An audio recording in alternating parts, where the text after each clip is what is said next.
दोस्तों, आज हम छठा चैप्टर स्टार्ट कर रहे हैं, नगर व्यापारी और शिल्पी जन। तो चलिए चैप्टर स्टार्ट करते हैं। एक मध्ययुगीन नगर की यात्रा पर कोई यात्री उस नगर के बारे में कैसी आकांक्षाएं रखता होगा, यह इस बात पर निर्भर करता है कि वह नगर किस प्रकार का था। क्या वह एक मंदिर नगर था या एक प्रशासनिक केंद्र, एक वाणिज्यिक शहर, एक पतन नगर अथवा किसी अन्य प्रकार का शहर था। वस्तुतः कई नगर तो एक साथ अनेक प्रकार के थे। वे प्रशासनिक नगर तथा मंदिर नगर होने के साथ-साथ वाणिज्यिक कार्यकलापों और शिल्प उत्पादन के केंद्र भी थे। ये एक मैप दिया गया है। मध्य और दक्षिण भारत में व्यापार और शिल्पकारी उत्पादन के कुछ प्रमुख केंद्र हैं। अब मिडिवल टाइम में दक्षिण भारत व्यापार और शिल्पकारी उत्पादन के प्रमुख केंद्र हैं, जिनमें कलकत्ता, मुर्शिदाबाद, वृंदावन, अजमेर, पुष्कर, सोमनाथ, अहमदाबाद, सूरत, बम्बई, बीजापुर, गोलकुंडा, हम्पी, स्वामीमल्लई, मदुरै, तंजावुर, उरैयूर, महाबलीपुरम, मद्रास, तिरुपति, ये सारे नगर शामिल हैं। प्रशासनिक केंद्र। अध्याय 2 में हमने चोल वंश के बारे में पढ़ा था। आइए अपनी कल्पना के घोड़े पर सवार होकर चोल राजाओं की राजधानी तंजावुर, जैसा कि वह 1000 वर्ष पहले था, उसकी यात्रा पर चले। एक बार और हम मैप में तंजावुर देख लेते हैं। ये यहाँ पर है तंजावुर। वर्ष में 12 महीने बहने वाली कावेरी नदी इस सुंदर नगर के पास बहती है। मैप में भी आप देख सकते हैं, ये कावेरी नदी है तंजावुर नगर के पास, जो कि वर्ष में 12 महीने बहती है। राजा राजराज चोल द्वारा निर्मित राजराजेश्वर मंदिर की घंटियां बजती हुई सुनाई देती है। लोग नगर के वास्तुकार कुंजर मल्लन राजराज पेरुथच्चन की वास्तुकला की प्रशंसा करते हुए नहीं थकते हैं। हमें वास्तुकार का नाम इसलिए पता है क्योंकि उसने गर्व से अपने नाम को मंदिर की दीवार पर उत्कीर्ण किया। मंदिर के भीतर एक विशाल शिवलिंग स्थापित है। इस मंदिर के अलावा नगर में अनेक राजमहल हैं, जिनमें कई मंडप बने हुए हैं। राजा लोग इन मंडपों में अपना दरबार लगाते हैं। यहीं से वे अपने अधीनस्थों के लिए आदेश जारी करते हैं। नगर में सैन्य शिविर भी बने हैं। नगर उन बाजारों की हलचल से भरा हुआ है जहां अनाज, मसालों, कपड़ों और आभूषणों की बिक्री हो रही है। नगर के लिए जल की आपूर्ति कुओं और तालाबों से होती है। तंजावुर और उसके निकटवर्ती नगर उरैयूर के सालिए बुनकर मंदिर के उत्सव के लिए झंडे झंडियां बनाने का कपड़ा, राजा और अभिजात वर्ग के लिए बढ़िया सूती वस्त्र और जनसाधारण के लिए मोटा सूती वस्त्र तैयार कर रहे हैं। यहाँ से कुछ दूरी पर स्वामी मलाई में स्थापित अथवा मूर्तिकार उत्तम कांस्य मूर्तियां तथा लंबे सुंदर घंटा धातु के दीप बना रहे हैं। मंदिर नगर और तीर्थ केंद्र। तंजावुर एक मंदिर नगर का भी उदाहरण है। मंदिर नगर नगरीकरण का एक अत्यंत महत्वपूर्ण प्रतिरूप प्रस्तुत करते हैं। नगरीकरण नगरों के विकास की प्रक्रिया है। मंदिर अक्सर समाज और अर्थव्यवस्था दोनों के लिए ही अत्यंत महत्वपूर्ण होते थे। शासक विभिन्न देवी देवताओं के प्रति अपना भक्ति भाव दर्शाने के लिए मंदिर बनवाते थे। वे मंदिरों को भूमि एवं धन अनुदान में देते थे, जिसकी आय से धार्मिक अनुष्ठान विधि विधान से संपन्न किए जाते थे। तीर्थ यात्रियों तथा पुरोहित पंडितों को भोजन कराया जाता था और पर्वोत्सव मनाए जाते थे। मंदिर के दर्शनार्थी भी दान दक्षिणा दिया करते थे।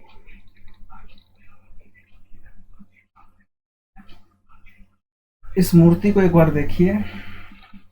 ये कांस्य मूर्ति है जिसमें कृष्ण को नाग राक्षस कालिया को काबू करते दिखाया गया है। ये देखिए, कांसा, घंटा धातु और लुप्त मोम तकनीक। कांसा एक मिश्र धातु होती है जो तांबे और रांगे यानी कि टिन तांबे और टिन के मेल से बनती है। घंटा धातु में रांगे का अनुपात किसी भी अन्य किस्म के कांसे से अधिक होता है। यह घंटे जैसी ध्वनि उत्पन्न करती है। चोलकालीन कांस्य मूर्तियां लुप्त मोम तकनीक से बनाई जाती थी। अब ये लुप्त मोम तकनीक क्या होती है? इस विधि के अंतर्गत सबसे पहले मोम की एक प्रतिमा बनाई जाती थी। इसे चिकनी मिट्टी से पूरी तरह लेप कर सूखने के लिए छोड़ दिया जाता था। जब वह पूरी तरह सूख जाती थी तो उसे गर्म किया जाता था और उसके मिट्टी के आवरण में एक छोटा सा छेद बनाकर उस छेद के रास्ते सारा पिघला हुआ मोम बाहर निकाल लिया जाता था।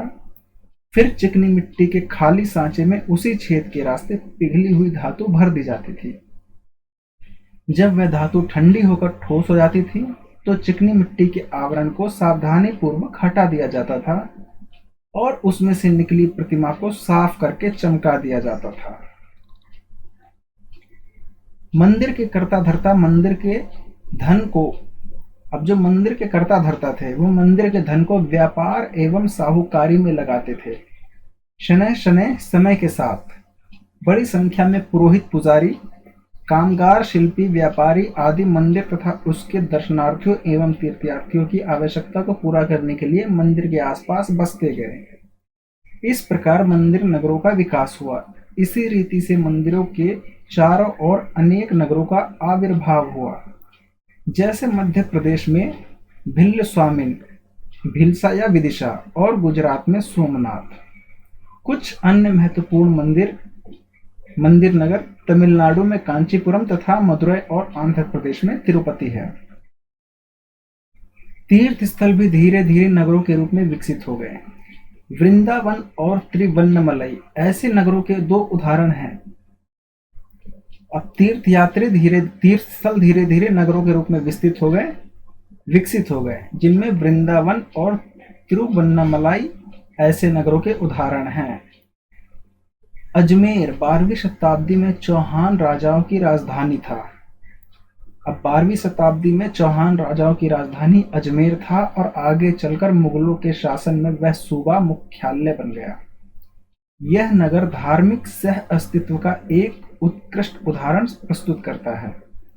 सुप्रसिद्ध सूफी संत ख्वाजा मुइनुद्दीन चिश्ती यहाँ 12वीं शताब्दी में बस गए थे और उनके दर्शनार्थी एवं श्रद्धालु सभी पंथों मतों के हुआ करते थे। अजमेर के पास ही पुष्कर सरोवर है जहां प्राचीन काल से ही तीर्थयात्री आते रहते हैं। छोटे नगरों का संजाल 8वीं शताब्दी से ही उपमहाद्वीप में अनेक छोटे छोटे नगरों का संजाल सा बिछने लगा था।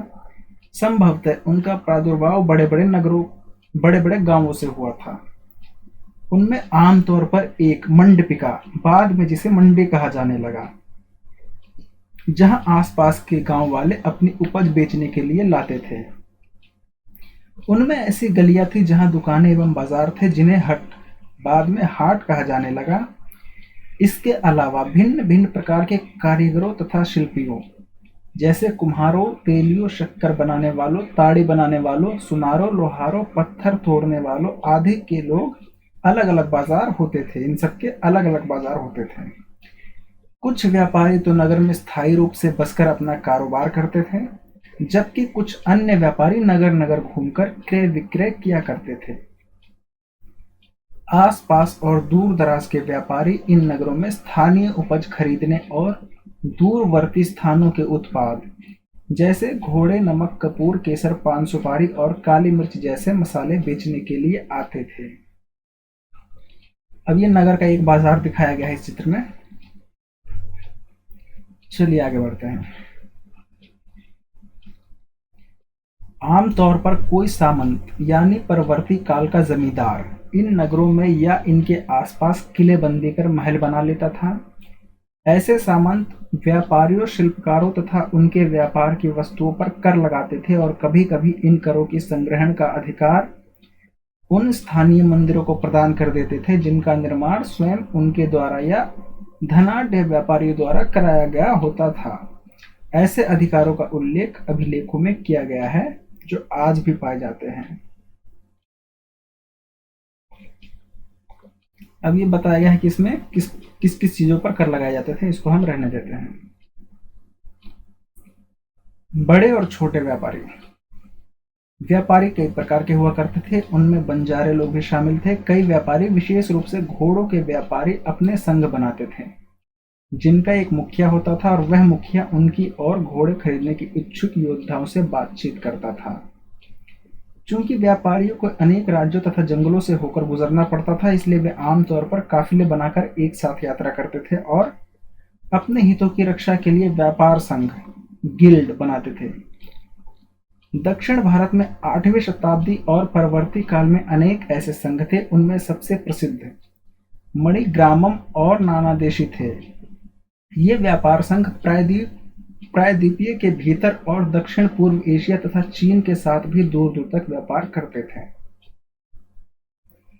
इनके अलावा चेट्टियार और मारवाड़ी, ओसवाल जैसे समुदाय भी थे, जो आगे चलकर देश के प्रधान व्यापारी समूह बन गए। गुजराती व्यापारियों में हिंदू बनिया और मुस्लिम बोहरा दोनों समुदाय शामिल थे। वे दूर दूर तक लाल सागर के बंदरगाहों व फारस की खाड़ी, पूर्वी अफ्रीका, दक्षिण पूर्व एशिया तथा चीन से व्यापार करते थे। वे इन पत्तनों में कपड़े और मसाले बेचते थे और बदले में अफ्रीका से सोना और हाथी दांत एवं दक्षिण पूर्व एशिया और चीन से मसाले, टिन, मिट्टी के नीले बर्तन और चांदी लाते थे। पश्चिमी तट के नगरों में अरबी, फारसी, चीनी, यहूदी और सीरियाई ईसाई बस गए थे। लाल सागर के बंदरगाहों में बेचे जाने वाले भारतीय मसाले और कपड़े इतालवी व्यापारियों द्वारा खरीदे जाते थे और वहां से वे उन्हें आगे यूरोपीय बाजारों में पहुंचाते थे। उनसे व्यापार में बहुत लाभ होता था। उष्णकटिबंधीय जलवायु में उगाए जाने वाले मसाले जैसे कि काली मिर्च, दालचीनी, जायफल, सौंठ आदि यूरोपीय व्यंजनों के महत्वपूर्ण अंग बन गए थे और भारतीय सूती कपड़ा बहुत लुभावना होता था। ये चीजें ही यूरोपीय व्यापारियों को भारत तक खींच लाई। समय के साथ साथ व्यापार और नगरों का रूप किस प्रकार बदला, इसके बारे में हम आगे पढ़ेंगे। ये काबुल के बारे में थोड़ा सा जानकारी दिया गया है, ये देख लेते हैं। काबुल अपने पहाड़ी और विषम भूदृश्य के साथ 16वीं शताब्दी से राजनीतिक और वाणिज्यिक दृष्टि से महत्वपूर्ण बन गया। काबुल और कांधार सुप्रसिद्ध रेशम मार्ग से जुड़े हुए थे, साथ ही घोड़ों का व्यापार भी मुख्य रूप से इसी मार्ग से होता था। 17वीं शताब्दी में हीरो के एक सौदागरों जो बेप्टिस्टिड केवेयर ने अनुमान लगाया कि काबुल में घोड़ों का व्यापार प्रतिवर्ष 30,000 रुपए का होता था, जो उन दिनों में एक भारी भरकम रकम समझी जाती थी। काबुल से मेवे, खजूर, गलीचे, रेशमी कपड़े और ताजे फल ऊंटों पर लाद कर लाए जाते थे और उपमहाद्वीप तथा अन्य भागों में बेचे जाते थे। इनके अलावा गुलाम भी बिक्री के लिए लाए जाते थे। नगरों में शिल्प। अब इस इमेज को देखिए, ये पीतल के मोमबत्ती दान है। बीदर के शिल्पकार। अब बीदर आपने देखा था मैप में, एक बार दिखा देता हूँ।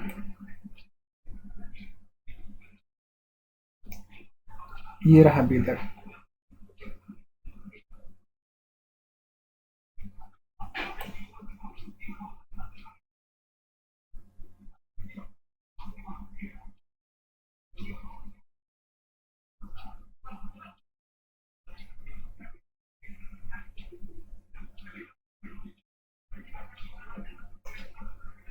बीदर के शिल्पकार तांबे तथा चांदी में जड़ाई के काम के लिए इतने अधिक प्रसिद्ध थे कि इस शिल्प का नाम ही बीदरी पड़ गया।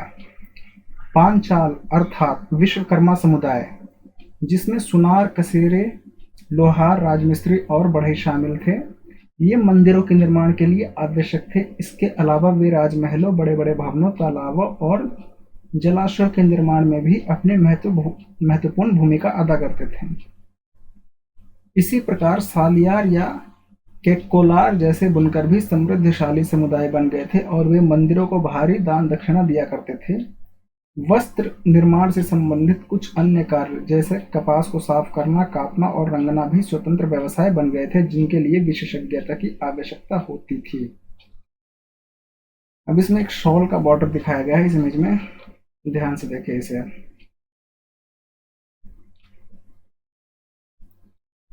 शहरों के बदलते हुए भाग्य।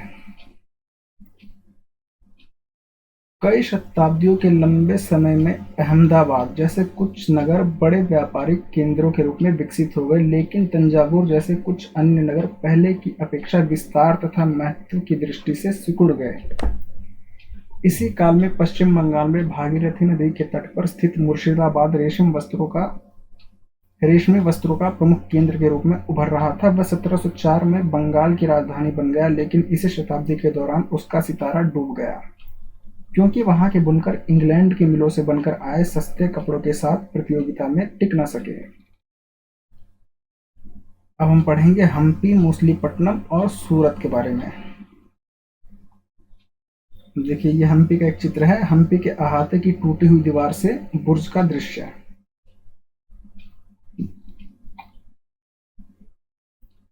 हम्पी की वास्तुकला का सौंदर्य। हम्पी नगर कृष्णा और तुंगभद्रा नदियों की घाटी में स्थित है। यह नगर 1336 में स्थापित विजयनगर साम्राज्य का केंद्र स्थल था। हम्पी के शानदार खंडरों से पता चलता है कि उस शहर की किलेबंदी उच्च कोटि की थी। किले की दीवारों के निर्माण में कहीं भी गारे चूने जैसे किसी भी जोड़ने वाले मसाले का प्रयोग नहीं किया गया था और शिलाखंडों को आपस में फंसाकर गूंथा गया था।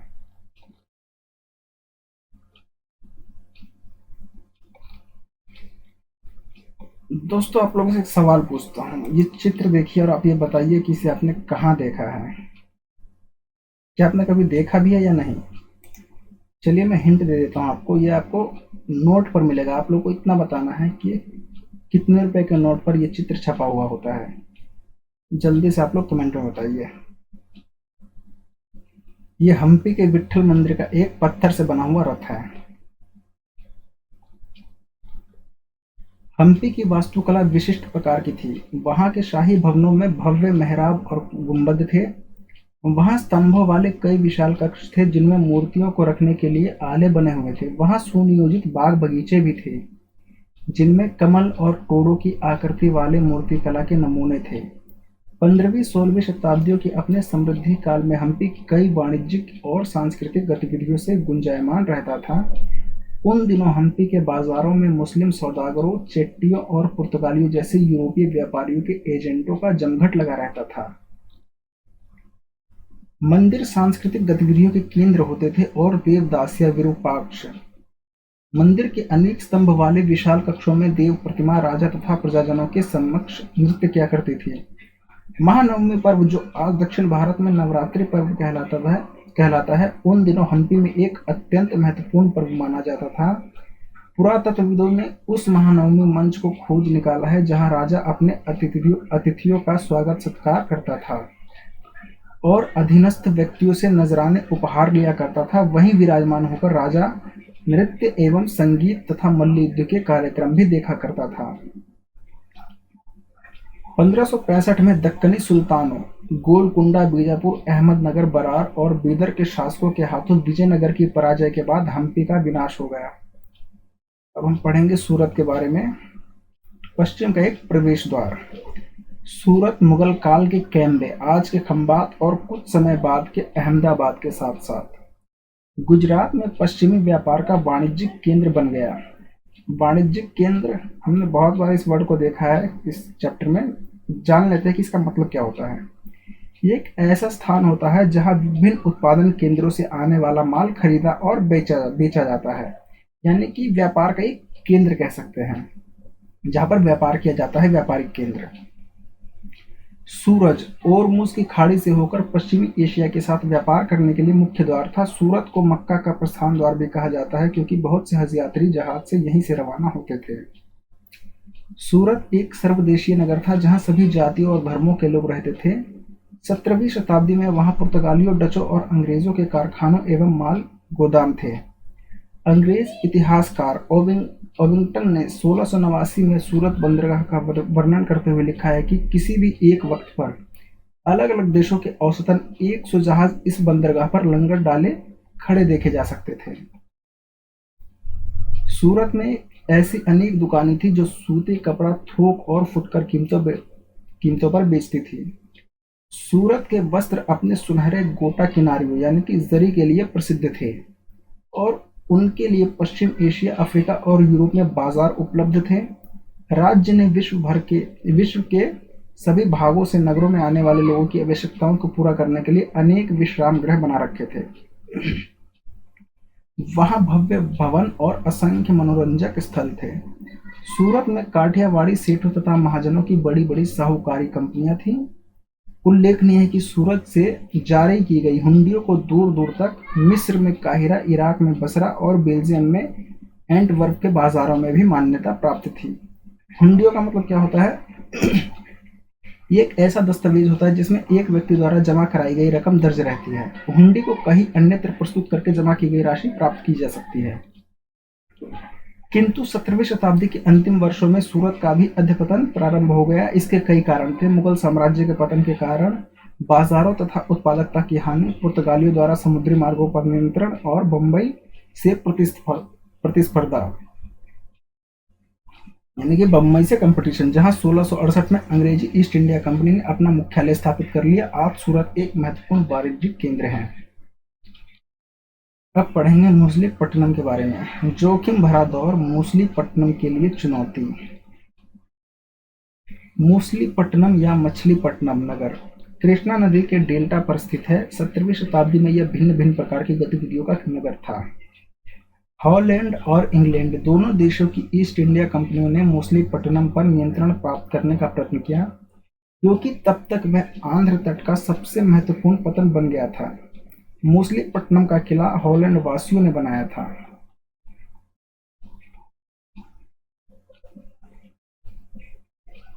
गोलकुंडा के कुतुबशाही शासकों ने कपड़ों, मसालों और अन्य चीजों की बिक्री पर शाही एकाधिकार लागू किया, जिससे कि वहां का व्यापारी पूरी तरह ईस्ट इंडिया कंपनी के हाथों में न चला जाए। विभिन्न व्यापारी समूहों गोलकुंडा के कुलीन वर्गों, फारसी सौदागरों, तेलुगु, कोम्टी, चेट्टियार और यूरोपीय व्यापारियों ने नगर को घनी आबादी वाला और समृद्धशाली बना दिया। अब इन व्यापारी समूहों ने इस नगर को घनी आबादी वाला और समृद्धिशाली बना दिया। जब मुगलों ने गोलकुंडा तक अपनी शक्ति बढ़ा ली, तो उनके प्रतिनिधि सूबेदार मीर जुमला ने, जो कि स्वयं एक सौदागर था, हॉलैंड वासियों और अंग्रेजों को आपस में भिड़ाना शुरू कर दिया। 1686-87 में मुगल बादशाह औरंगजेब ने गोलकुंडा को मुगल साम्राज्य में मिला लिया। अब यूरोपीय कंपनियों के सामने अन्य विकल्प ढूंढने की समस्या खड़ी हुई। कंपनी की नई नीति के अंतर्गत केवल इतना ही पर्याप्त नहीं था कि पतन भीतरी प्रदेश के उत्पादन केंद्रों के साथ संबंध बनाए रखे, बल्कि इस बात की भी आवश्यकता महसूस की गई कि कंपनी के नए केंद्र एक साथ राजनीतिक, प्रशासनिक तथा वाणिज्यिक भूमिकाएं भी अदा करें। जब कंपनी के व्यापारी बंबई, कलकत्ता और मद्रास चले गए, तब मूसलीपट्टनम अपने व्यापार और समृद्धि दोनों ही खो बैठा और 18वीं शताब्दी के दौरान उसका अधपतन हो गया और आज वह एक छोटे से जीर्ण शीर्ष नगर से अधिक कुछ नहीं है।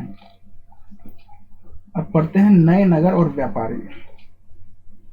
16वीं और 17वीं शताब्दियों में यूरोप के देश व्यापारिक उद्देश्यों से मसालों और कपड़ों की तलाश में लगे हुए थे, जो यूरोप और पश्चिमी एशिया दोनों जगह लोकप्रिय हो गए थे। अंग्रेजों, हॉलैंड वासियों और फ्रांसीसियों ने पूर्व में अपनी वाणिज्यिक गतिविधियों का विस्तार करने के लिए अपनी अपनी ईस्ट इंडिया कंपनी बनाई। प्रारंभ में तो मुल्ला अब्दुल गफूर और विरजी बोरा जैसे कुछ भारतीय व्यापारियों ने, जिनके पास बड़ी संख्या में जहाज थे, उनका मुकाबला किया, किंतु यूरोपीय कंपनियों ने समुद्री व्यापार पर अपना नियंत्रण स्थापित करने के लिए अपनी नौशक्ति का प्रयोग किया और भारतीय व्यापारियों को अपने एजेंट के रूप में कार्य करने के लिए मजबूर कर दिया। अंततः अंग्रेज उपमहाद्वीप में सर्वाधिक सफल वाणिज्यिक एवं राजनीतिक शक्ति के रूप में उभरकर स्थापित हो गए। वस्त्रों जैसी वस्तुओं की मांग में तेजी आ जाने से अधिक लोगों ने कताई, बुनाई, धुलाई, रंगाई आदि का धंधा अपना लिया। इससे इन शिल्पों का बहुत विस्तार हुआ। भारतीय वस्त्रों के रंग, रूप और डिजाइन अधिक से अधिक परिष्कृत होते गए, किंतु इस काल में शिल्पकारों की स्वतंत्रता घटने लगी। शिल्पी जन पेशगी की प्रणाली पर काम करने लगे, जिसका अर्थ यह था कि उन्होंने जिन यूरोपीय एजेंटों से पहले ही पेशगी ले ली थी, उन्हीं के लिए उन्हें कपड़ा बुनना होता था। अब बुनकरों को अपना कपड़ा या बुनाई के नमूने बेचने की स्वतंत्रता नहीं थी। उन्हें तो कंपनी के एजेंटों द्वारा निर्धारित डिजाइन के कपड़े ही उनकी मांग के अनुसार बनाने पड़ते थे। 18वीं शताब्दी में बंबई, कलकत्ता और मद्रास नगरों का उदय हुआ, जो आज प्रमुख महानगर हैं। शिल्प और वाणिज्य में बड़े बड़े परिवर्तन आए जब बुनकर जैसे कारीगर तथा सौदागर यूरोपीय कंपनी द्वारा इन नगरों में स्थापित ब्लैक टाउन्स में स्थानांतरित हो गए। ब्लैक मतलब देसी व्यापारियों और शिल्पकारों को इन ब्लैक टाउन्स में सीमित कर दिया गया, जबकि गोरे शासकों ने मद्रास में फोर्ट सेंट जॉर्ज और कलकत्ता में फोर्ट सेंट विलियम की शानदार कोठरियों में अपने आवास बनाए। 18वीं शताब्दी में शिल्प कलाओं तथा वाणिज्य की कहानी हम नेक्स्ट ईयर यानी कि 8वीं क्लास में पढ़ेंगे। एक इमेज दिया गया है, ये प्रारंभिक 19वीं शताब्दी में मुंबई की एक सड़क है। चलिए एक बार इसके बारे में पढ़ लेते हैं। वास्को डिगामा और क्रिस्टोफर कोलंबस। 15वीं शताब्दी में यूरोपीय नाविकों द्वारा समुद्री मार्ग खोजने के अभूतपूर्व प्रयास किए गए। उनमें से अनेक नाविक भारतीय उपमहाद्वीप तक पहुंचने का मार्ग खोजने और मसाले प्राप्त करने की इच्छा से प्रेरित थे। पुर्तगाली नाविक वास्को डिगामा, ये कहाँ का था? पुर्तगाल का, जो कि अटलांटिक महासागर के साथ साथ यात्रा करते हुए केप ऑफ गुड होप से निकलकर और हिंद महासागर को पार करके भारत पहुंचा। उसे अपनी पहली यात्रा को पूरा करने में लगभग 1 वर्ष से भी अधिक समय लगा। वह 1498 में कालीकट पहुंचा और अगले वर्ष पुर्तगाल की राजधानी लिस्बन लौट गया। इस समुद्री यात्रा के दौरान उसके 4 में से 2 जहाज नष्ट हो गए और 170 यात्रियों में से केवल 54 ही जीवित बचे। इन प्रत्यक्ष खतरों के बावजूद जो मार्ग खोले या खोजे गए वे अत्यंत लाभकारी सिद्ध हुए और उसके बाद तो अंग्रेज, हॉलैंडवासी और फ्रांसीसी नाविकों ने भी उसका अनुसरण करना प्रारंभ कर दिया। भारत पहुंचने के लिए समुद्री मार्गों की खोज का एक अन्य सुपरिणाम निकला जिसका किसी को आशा नहीं थी। एक इटली वासी क्रिस्टोफर कोलंबस ने भारत पहुंचने का मार्ग खोजने के लिए अटलांटिक महासागर को पार करके पश्चिम की ओर यात्रा करने का निश्चय किया। उसका सोचना था कि चूंकि पृथ्वी गोल है इसलिए वह पश्चिम की ओर से भी भारत पहुंच सकता है। वह 1492 में वेस्ट इंडीज तट पर पहुंचा। वेस्ट इंडीज का नाम इसी भ्रांति के कारण पड़ा। उसके पीछे स्पेन और पुर्तगाल के नाविक और विजेता भी वहां आते रहे और उन्होंने मध्य और दक्षिणी अमेरिका के बड़े बड़े भागों को अपने कब्जे में कर लिया और अक्सर उन प्रदेशों की पहले वाली बस्तियों को नष्ट कर दिया। तो दोस्तों अपना चैप्टर खत्म हो गया। मिलता है नेक्स्ट चैप्टर में। वीडियो आपको अच्छी लगी तो प्लीज़ लाइक करें और चैनल को सब्सक्राइब करें।